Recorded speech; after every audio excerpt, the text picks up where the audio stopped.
First tonight, a teenager from Blackburn who was reported to police by his worried family has been convicted of terror offences. Ednan Mahmoud, who's 19, was convicted of preparing to commit an act of terrorism. It's thought he was trying to join the so-called Islamic State in Syria. He was also found guilty of providing internet links to others with speeches and propaganda that encouraged acts of terrorism. Amy Welch has been following the trial at Manchester Crown Court. He set off for Syria in a bid to become a hero of the Islamic State. Ednan Mahmoud just wanted to help, or so he told the court, but today he was found guilty of terrorism offences. This is the letter Mahmoud left for his family explaining his actions. Today I have left comfort and luxury in order to strive, struggle and fight in the cause of the Almighty. They had no idea of his plans and had reported him missing. When police searched his home in Blackburn, they found a laptop with a history of searches relating to ISIS, Jihad and Syria. Islamic State in Iraq and Syria, also known as ISIS. This is one of the videos he sent to a friend.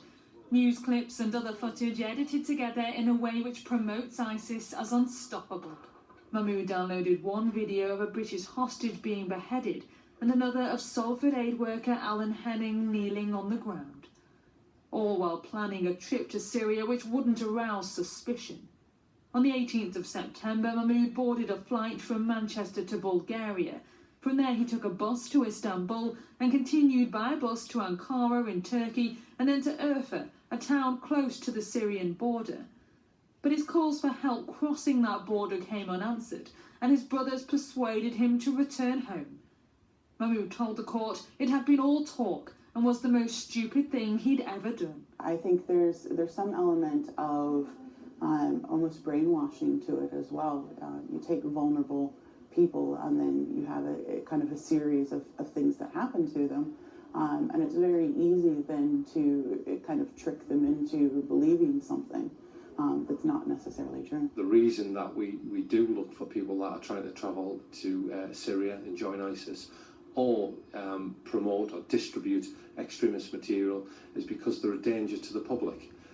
We don't know what people will be like if they get out there, what are they going to do when they're out there with a terrorist organisation, and you know, if they come back as well. After less than 6 hours of deliberations, the jury found Mahmoud guilty of attempting to travel to Syria to commit acts of terrorism.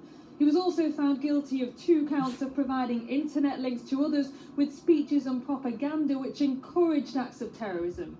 Mahmoud expressed no emotion as the verdicts were read out, but was told by the judge to expect a jail sentence when he appears back here on the 11th of December for sentencing. Amy Welch, ITV News, Manchester Crown Court.